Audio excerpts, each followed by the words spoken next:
Bom dia, senhor presidente, senhoras e senhores vereadores, secretário, meu amigo Israel Andrade. Daí eu quero saudar aos senhores e às senhoras aqui presentes, na pessoa do meu amigo Jean, Rodrigo, Rubens, Carlinhos da Lotação, todos vocês. Forte abraço à família do amigo Israel Andrade, todos os companheiros da GCM, são todos bem-vindos. Sempre é um prazer tratar da área de segurança pública, nós na qualidade de militantes dessa área, sejam uns da área de PM, outros da área prisional e vocês da área municipal de serviço ostensivo. Então são todos bem-vindos a essa Casa Legislativa e é sempre bom podermos discursar e passarmos as nossas devidas orientações às senhoras e senhores munícipes são-bentenses que se encontram em sua residência de forma assídua nos canais de comunicação desta casa. Quero mandar um abraço a todos os ouvintes da Rádio São Bento FM, Espírito Santo FM e as demais divulgadoras dos anais dessa casa. Quero dizer, senhoras e senhores, que eu, na qualidade de vereador, fui um dos que já emitiu, através da aprovação dos demais pares dessa Casa Legislativa, 2 votos de aplauso ao NATRAN. Um, pelo lançamento dos recrutas na rua. Eu solicitei um voto de aplauso, o qual foi aprovado por unanimidade nessa casa.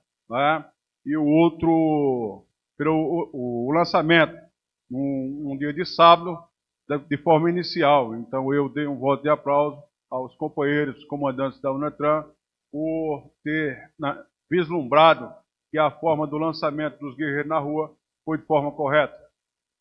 E outra, senhoras e senhores, eu dei na última sessão, solicitei um voto de aplauso ao companheiro Adelso Marques Barbosa, engenheiro de tráfego e civil, o qual vem regularizando as marcações e demarcações do trânsito São Bento do Una, onde as vias de mão única, mão dupla e tudo mais, o mesmo vem realizando a sinalização do trânsito são-bentense. Portanto, na minha interpretação, eu vi que o mesmo está agindo de forma correta, certo que tem algumas falhas, tipo, de frente à oficina de Qué, uma oficina que tem mais de 40 anos funcionando em São Bento do Una, o qual vislumbrou que ali seria faixa amarela. Só que como trata-se de um comércio, como que os carros irão entrar e sair daquele comércio se ali foi designado como faixa amarela? São casos que podem ser revistos de forma pacífica e harmoniosa para o bem do cidadão trabalhador são-bentense. Tive a preocupação, senhoras e senhores, de me atrelar ao Código de Postura da UNATRAN, que é o qual está sendo discutido aqui, e aí já me fui contemplado por algumas respostas do senhor presidente da UNATRAN, Porém, eu trago algumas indagações. Eu vi que a lei 2084/2022, ela dispõe sobre a criação da UNATRAN. Porém, um fato que me chamou a atenção e de forma preocupante, é que no seu artigo 3º, inciso 7º, 9º, 11º, 13º, inciso 12º, 17º, e 27º, e também em seu artigo 5º, incisos 13º, 14º e 15º, fala muito a palavra arrecadação. E eu tive o cuidado, senhoras e senhores são-bentenses, e senhoras e senhores aqui presentes, em ler na íntegra a supracitada lei. Infelizmente, eu percebi a ausência da palavra reeducar, ou algo do tipo relacionado à educação de trânsito. Então, é um fato preocupante, porque traz muito a palavra arrecadação. Então, o fato de arrecadação dá a entender que o interesse seria esse, mas atuar na forma de arrecadar e não de socioeducar, ou reeducar o transuante e o cidadão são-bentense.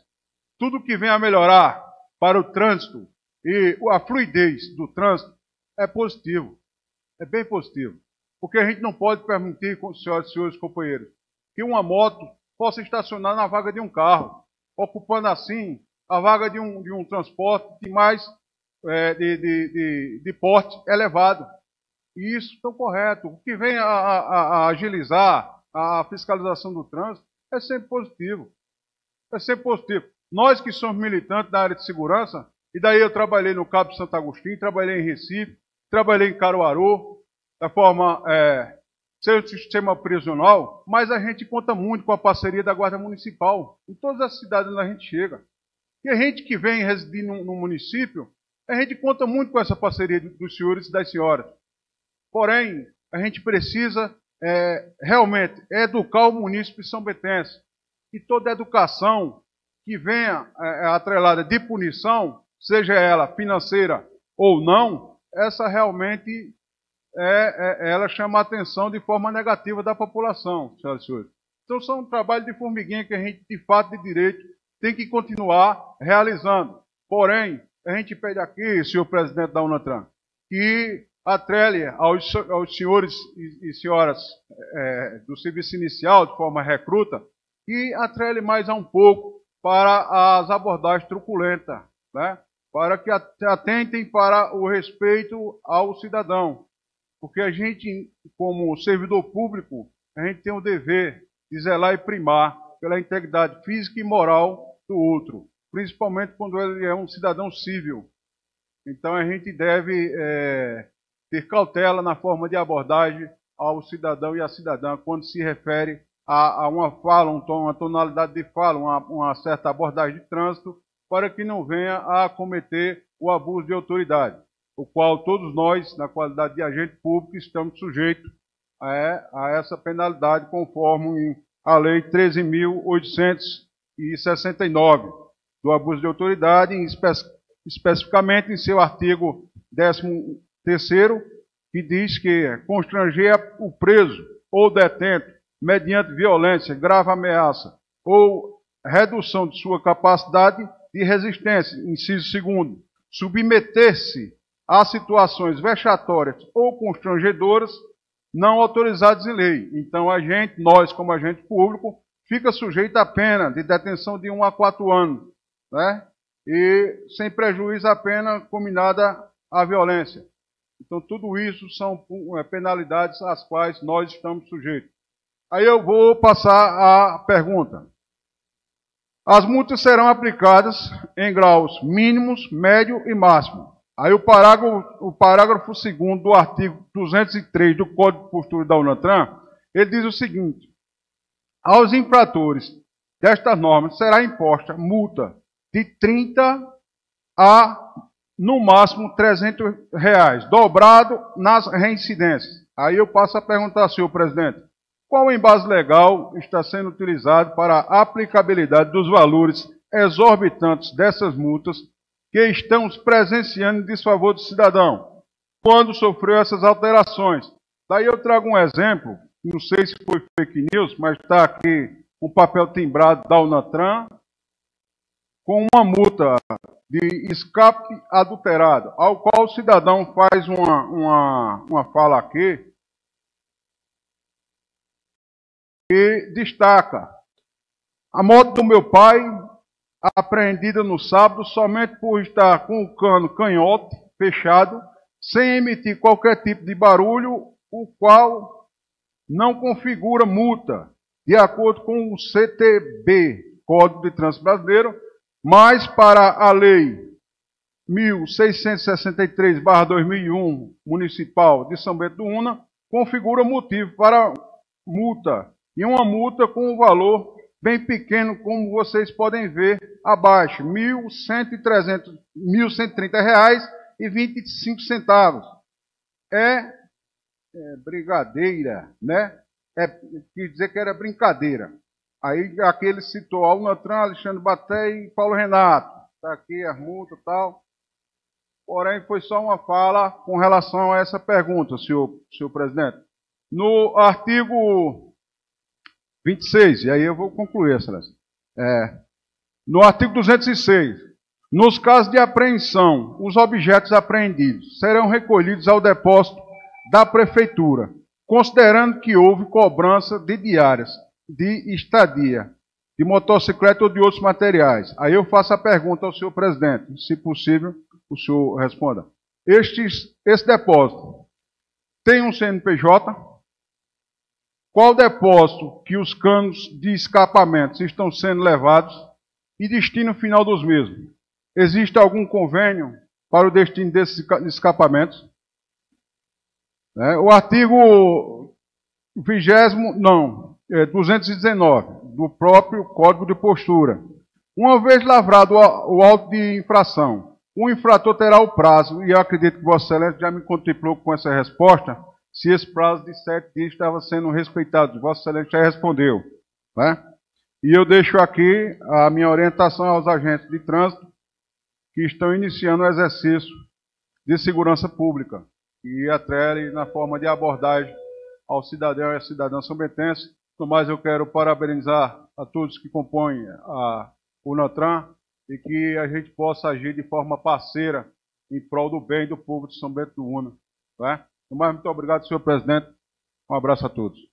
Agradeço a Vossa Excelência. Passar a palavra agora para Israel Andrade. Eu quero pedir desculpas ao vereador, né, porque eu tive que me ausentar por 2 minutinhos, né, questão de necessidade.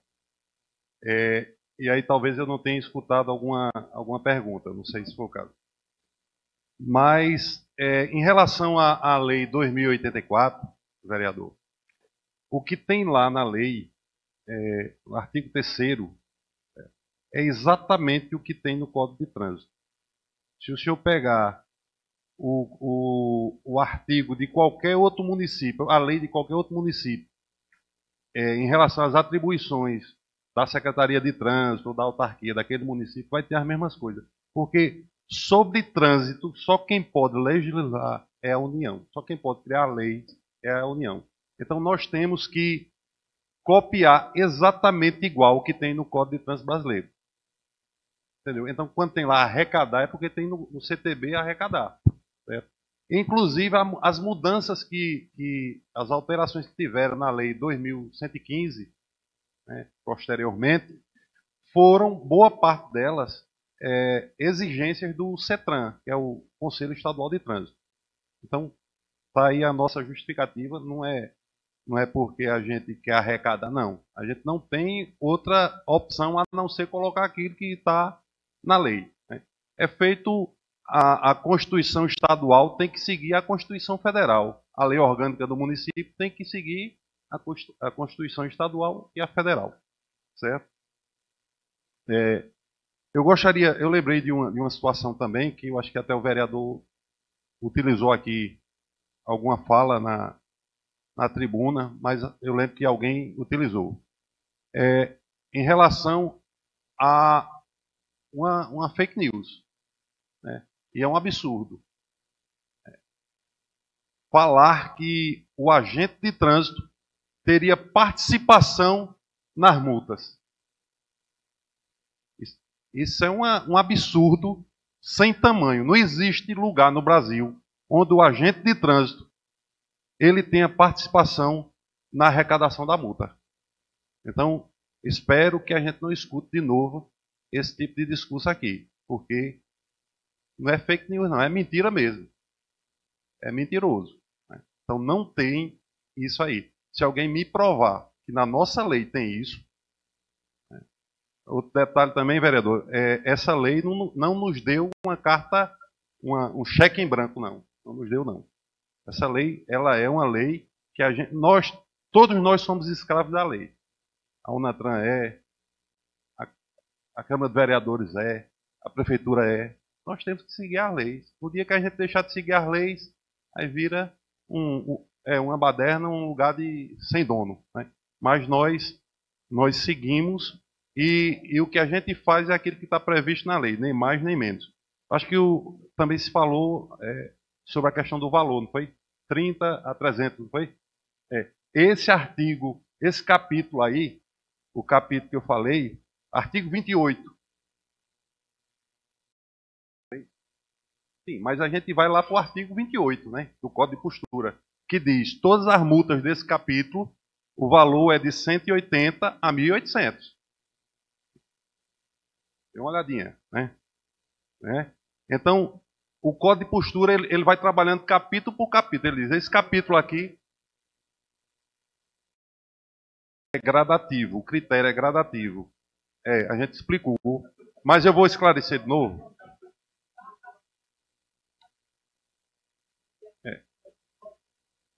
Eu vou novamente esclarecer, né, para não ficar nenhuma dúvida. Existe uma gradação mínima, máxima, ou mínima, média e máxima. A graduação mínima ela vai estar próxima ao mínimo ali. A graduação média vai estar na média e a graduação máxima lá perto do máximo, né?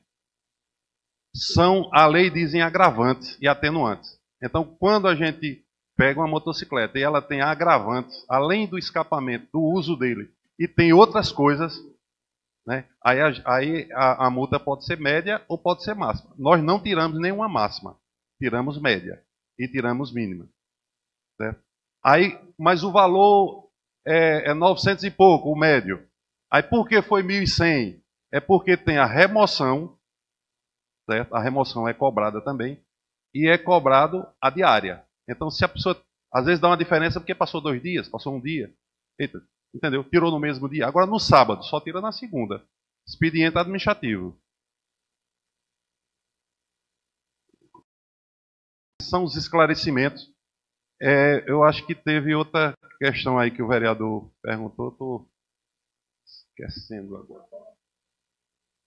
Sim, o depósito, né, vereador? É o CNPJ do depósito, né? O depósito é o depósito próprio nosso, não tem CNPJ, né? A gente poderia fazer um convênio, fazer uma licitação, como hoje alguns órgãos fazem, ter um convênio com um depósito privado, fazer uma licitação, a empresa que ganhar, aí teria aquele CNPJ, aquela coisa toda. Mas o depósito nosso é próprio, né? Então, o CNPJ é da própria autarquia, tá certo, vereador? E o destino dos escapamentos, né?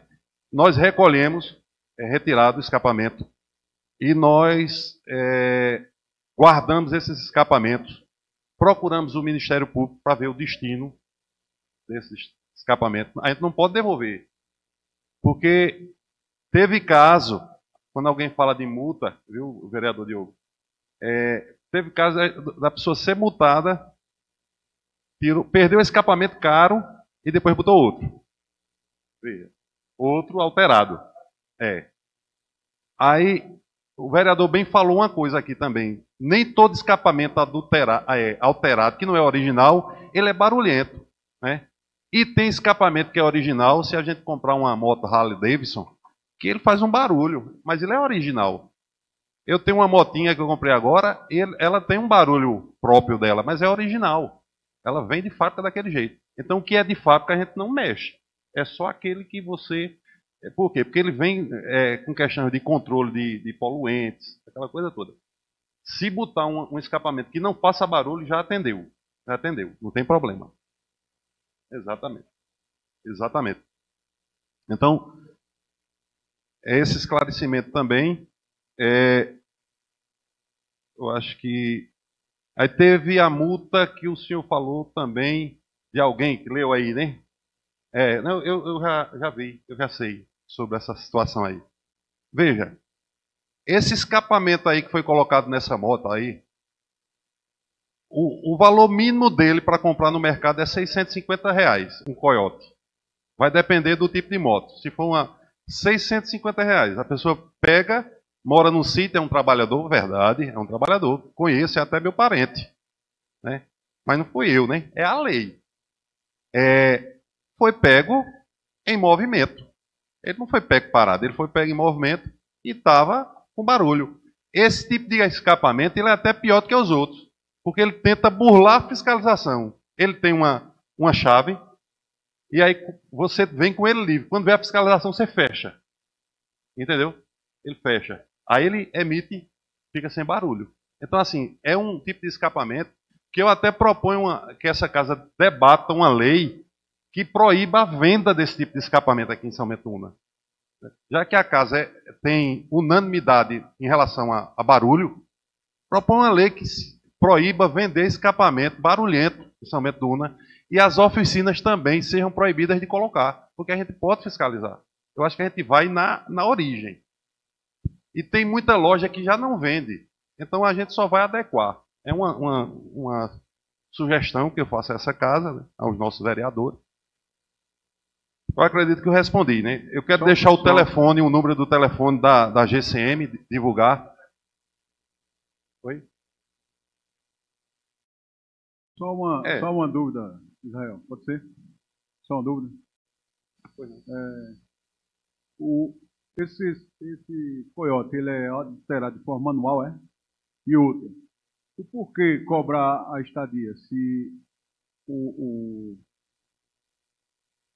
se a sede é própria, onde armazenam os equipamentos apreendidos? Não tem relação com sede própria, não. Porque assim, veja, nós não temos a responsabilidade sobre o equipamento e sobre a motocicleta. Então está sob nossa guarda. O que acontecer com aquele veículo ali é de nossa responsabilidade. Por isso que é cobrada diária. Né? Nós temos a obrigação de cuidar dela, de botar câmera no local. Existem despesas. Existe despesa de remoção e existe despesa de guardá-la. Então, por isso que é previsto, independente de ser sede própria ou sede uma empresa privada que faça a guarda dos equipamentos. Tá certo? Ok, me dou satisfeito com a resposta. Muito obrigado. O telefone da GCM, ele é 819-8272-2124. Esse número é 24 horas. 98272-2124. DDD 81. 24 horas, o nosso monitoramento está lá e atende esse telefone. Então, qualquer emergência, dá uma ligada que a gente vai tentar solucionar. Se for questões administrativas, o ideal é comparecer na Unatran para não sobrecarregar esse número aqui que é de emergência.